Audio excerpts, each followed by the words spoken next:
दोस्तों, मेरा आपको नमस्कार। आज मैं आपको कोरोना महामारी की तीसरी लहर या अन्य महामारी का कारण सृष्टि के रचनात्मक निर्माण के मूल निष्कर्ष के साथ बताने जा रहा हूँ। वह उससे बचाव के क्या क्या उपाय हो सकते हैं। दोस्तों, सृष्टि के अद्भुत रहस्य ने मानव जाति को जीवित रखने के लिए सृष्टि के पंचतत्व जल, पृथ्वी, आकाश, अग्नि, वायु की उत्पत्ति स्वच्छता व शुद्धता से किया है, यानी मूल अस्तित्व का स्वरूप। और इस पर से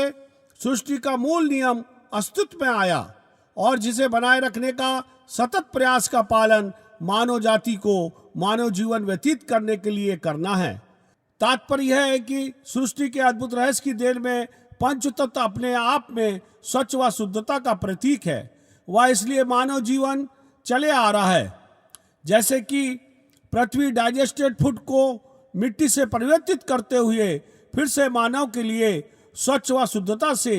अन्न, फल, सब्जियों की निर्मित करने का गुणधर्म रखती है। पृथ्वी के मूल रचनात्मक स्वरूप में सड़न नहीं होती।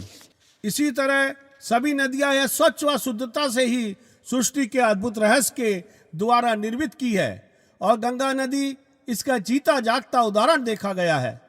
जल है मानव की चेतना बनाए रखता है। वैसे ही सृष्टि में कई प्रकार की वायुओं में से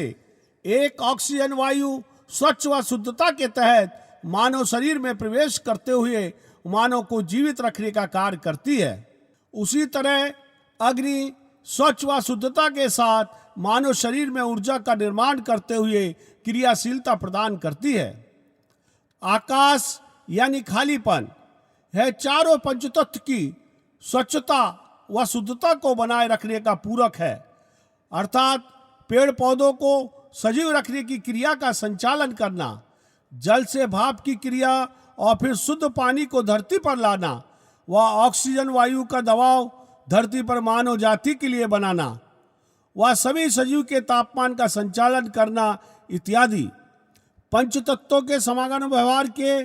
तहत प्राप्त ऊर्जा मानव जीवन बनाए रखती है और सभी पंचतत्व का स्वच्छ व शुद्धता का विशेष गुणधर्म मानव की नैसर्गिक रोग प्रतिकार शक्ति का मूल हिस्सा है, यानी नेचुरल एंटीबॉडी। मानव में निहित नेचुरल एंटीबॉडी मानव चेतना का प्रतीक है। महामारी अधिकतर गंदगी में पाए जाने वाले बैक्टीरिया, वायरस के संक्रमण का कारण पनपती है और सृष्टि के पंचतत्वों को गैर संतुलन विकास के तहत उनके मूल स्वरूप के अस्तित्व को नुकसान पहुंचाया गया हो।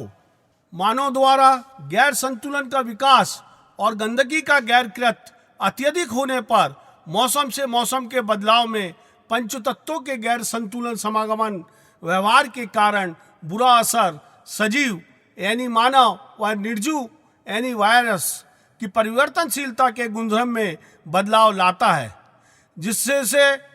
वायरस की संक्रमण गति की परिपक्वता तेज होती है और जिन मानव के शरीर में पंचतत्वों का समावेश नॉर्मल रेंज में अधिकतर नहीं पाया जाता या इम्यूनिटी में कमी पाई जाती है, उन्हें महामारी अपने चपेट में आसानी से लेने की क्षमता रखती है। सृष्टि के अद्भुत रहस्य ने ऐसी सत्यता सामने लाई है कि यदि महामारी से बचना है तो मानव को जटिल सत्य के तहत जीना है, अर्थात बढ़ती जनसंख्या के तहत पंचतत्वों की स्वच्छता व शुद्धता को बनाए रखने का प्रयास तो करना ही होगा, क्योंकि कोई भी महामारी का विस्फोट का कारण तभी सामने आता है जब बढ़ती जनसंख्या के तुलना में पंचतत्वों की स्वच्छता व शुद्धता पर नियंत्रण मानव जाति व सरकार ने अनदेखा किया हो। जैसे कि बरसात के जल व अनेक कारणों से समुद्र नदियों के जल में उथल पुथल व गंदगी होना, जिससे शहरों गांवों में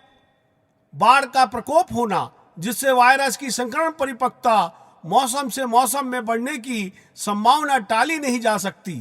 और मानव महामारी के लपेटे में आ सकता है। गर्मी के उच्च तापमान में अधिकतर गंदगी में पाए जाने वाले बैक्टीरिया व बिखरे वायरस की संक्रमण गति की परिपक्वता में तेजी आती है, अर्थात विकृत रूप धारण करते हुए मानव जाति को रोगग्रस्त करने में सक्षम पाए जाते हैं। यदि मानव जाति ने गैर संतुलन विकास के चक्कर में समुद्रों, आकाश इत्यादि में परमाणु मिसाइल व अन्य बमबारी इत्यादि के परीक्षण के द्वारा अनावश्यक उच्च तापमान, नमी, प्रदूषण को बढ़ाया हो, जिसके कारण बैक्टीरिया वायरस की संक्रमण गति की परिपक्वता में तेजी आने की संभावना बनी रहती है, जिसका मानव की इम्यूनिटी पर बुरा असर होता है और मानव रोगग्रस्त की चपेट में आ सकता है। मानव की नई नई खोज से कहीं ऐसा ना हो रहा हो जिसे मानव विकास की संधि समझ रहा हो, लेकिन वह कहीं मानव के लिए विनाश में तो नहीं बदल रहा है। संपूर्ण विश्व ने सृष्टि के हलचल की देखरेख बड़ी सतर्कता के साथ एकत्रित करते हुए अब करना होगा, क्योंकि पूरा विश्व पहली बार कोरोना महामारी के चपेट में एक साथ आ चुका है और सबका जीवन कोरोना की महामारी में अधर पर लटका रखा है। हमारे वैज्ञानिकों ने इस संदर्भ में बारीकी से पता लगाना चाहिए कि महामारी का कोई अन्य कारण और क्या क्या हो सकते हैं और महामारी से बचाव करने के उपाय में क्या क्या सुधारात्मक उपाय किए जा सकते हैं। विज्ञान के तर्क में यह समाविष्ट है कि बैक्टीरिया वायरस को अधिकतर आंखों से नहीं देखा जा सकता है, लेकिन उसकी उपलब्धता कहां-कहां और किन किन कारणों से होती है, उसकी सत्यता का निष्कर्ष विज्ञान के तर्क के तहत मानव जान सकता है। सरकार की कोरोना महामारी की तीसरी लहर की संभावना की घोषणा इस बात का अध्ययन करने के लिए बाध्य करती है कि कोरोना वायरस पंचतत्व से बने नैसर्गिक निर्जीव, that is molecule of the protein etcetera से बना है और इसकी नॉर्मल संक्रमण की गति की परिपक्वता मानव को नुकसान कारक नहीं है।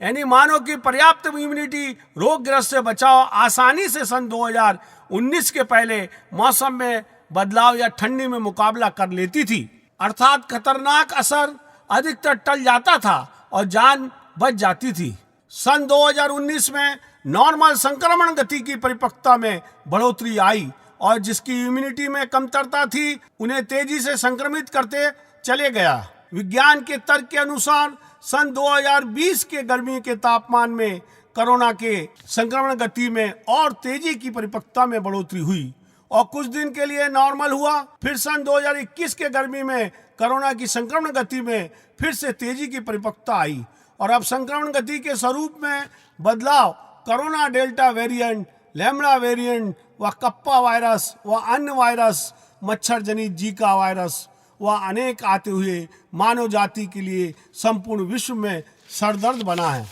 वायरल की विकराल महामारी से निपटने के लिए हम सबको नेचुरल एंटीबॉडी ही बनाने का प्रयास संतुलित मात्रा में करना होता है, जो हमारे खान पान, रहन सहन, दिनचर्या, योगा, खेलना कूदना, खुश रहना, पंच तत्वों विटामिन, प्रोटीन, मिनरल्स, कार्बोहाइड्रेट्स इत्यादि का संतुलित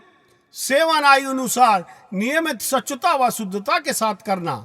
व अत्यधिक शारीरिक कष्ट को टालना व अनावश्यक मानसिक टेंशन से दूरी बनाने का प्रयास करना, व रोग होने पर डॉक्टर का जल्द से जल्द इलाज प्राप्त करना इत्यादि। जैसे कि कोरोना का सही इलाज के कारण अधिकतर शरीर में की एंटीबॉडी में बढ़त दिखाई देती है। मानव संरचना नैसर्गिकता पर आधारित है। सृष्टि ने अधिकांश अन्न पदार्थ या फल इत्यादि में एसिडिटी की उत्पत्ति कम ज्यादा की है और जिन्हें मानव द्वारा संतुलित मात्रा में सेवन किया जाना है, क्योंकि सृष्टि ने मानव के रक्त का पीएच वैल्यू अल्कलाइन रखा है, यानी खट्टापन या न्यूट्रल नहीं।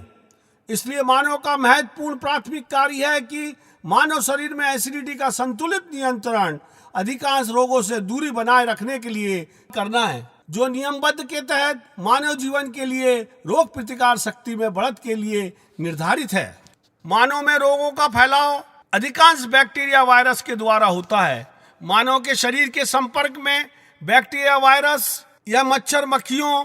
व हवा, अन्न, जल इत्यादि के माध्यम से शरीर में प्रवेश पाते हैं। कई प्रकार के वायरस का अतिक्रमण बैक्टीरियल सेल्स के संपर्क पर आने के बाद मल्टीप्लाई होता है। इस तरह बैक्टीरियल की रोग जनकता में बढ़ोतरी पाई जाती है और यह वायरल महामारी के विकराल स्वरूप के रोगों को जन्म देता है। गंदगी के बैक्टीरिया वायरस का संक्रमण नुकसानदायक ही रहता है। फायदेमंद बैक्टीरिया वायरस है नियमबद्ध व सीमित दायरों के अंतर्गत निर्धारित है। सरकार को यह बात यदि ध्यान में आई हो कि वैक्सीन लगाने के बाद भी कई लोगों को कोरोना हो रहा है,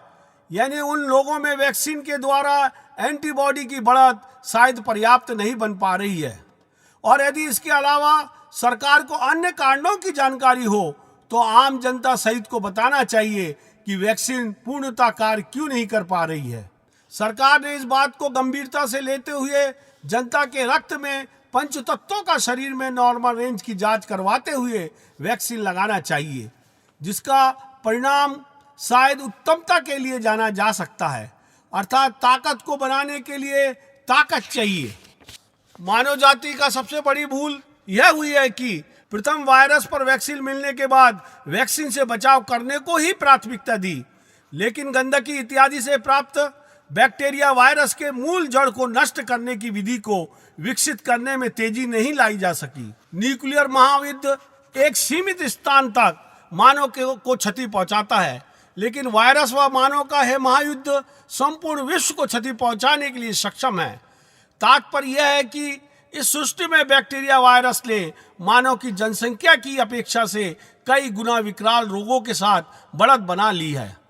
और हमारी सरकार WHO ने सिर्फ वैक्सीन के जरिए महामारी का महायुद्ध रोकने का सिलसिला जारी रखा है, और ना ही उन्होंने यह खुलकर बताया है कि वायरस की संक्रमण की परिपक्वता में तेजी किस कारणों से होती है, वह उसे रोकने के लिए क्या ठोस उपाय करना चाहिए। सरकार और WHO को स्वयं समझना होगा कि सोशल डिस्टेंसिंग, मास्क पहनना व लॉकडाउन जैसे उपाय महामारी को रोकने के लिए पर्याप्त नहीं है, जब तक वे स्वयं युद्ध स्तर पर सृष्टि के मूल नियम का पालन नहीं करते और मानव से नहीं करवाते। आखिर में मैं फूड साइंस से संबंधित दुग्ध तंत्र शास्त्रज्ञ आपसे अपील करता हूं कि विश्व की संपूर्ण मानव जाति अपने आहार में स्वच्छ व शुद्धता से बने ताजे अन्न पदार्थ का सेवन संतुलित मात्रा में करे और उसका निर्धारण करे, और किसी भी प्रकार की गंदगी, चाहे वह अन्न पदार्थ के सड़न से हो या नालों के जल इत्यादि से प्राप्त हुई हो, तो उसे जमीन की मिट्टी में तत्काल खाद बनाते हुए परिवर्तित किया जाए। वह अनुपयोगी बची गंदगी का कूड़ा कचरा को तुरंत जगह पर ही केमिकल या अग्नि के अधीन प्रदूषण बिना तुरंत नष्ट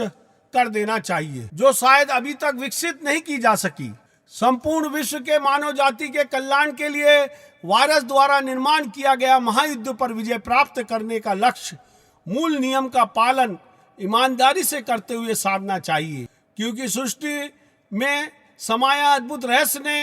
अपने मूल नियम में इसका दोषी स्वयं मानव को ठहराया है, और इसका इलाज मानव प्रयास से ही संभव है। यदि मानव जाति ऐसा करने का सही प्रयास नहीं कर सकता तो एक दिन यह व्यापक बैक्टीरिया वायरस का जमाव मानव जाति की एंटीबॉडी को नुकसान पहुंचाने में सक्षम हो सकते हैं, और फिर इस धरती पर मानव को जीवन जीने के लिए भयंकर संघर्ष करना होगा। सृष्टि में समाया अद्भुत रहस्य ने साबित कर दिया है कि मानव को एक ही मूल नियम का पालन करना है। पंचतत्वों का संवर्धन, संरक्षण व जतन पर मानव ने ध्यान देना है। आइए हम सब मिलकर सृष्टि के संविधान का निष्कर्ष व विज्ञान का तर्क का पालन करते हुए कोरोना की तीसरी लहर व अन्य महामारी को नष्ट करने की शपथ लेते हैं। फिर कर दो फॉरवर्ड, लिख दो कमेंट, कर दो सब्सक्राइब के साथ लाइक। अपने व अपने परिवार व संपूर्ण विश्व के मानव जाति के भलाई के लिए धन्यवाद। जय हिंद, जय भारत।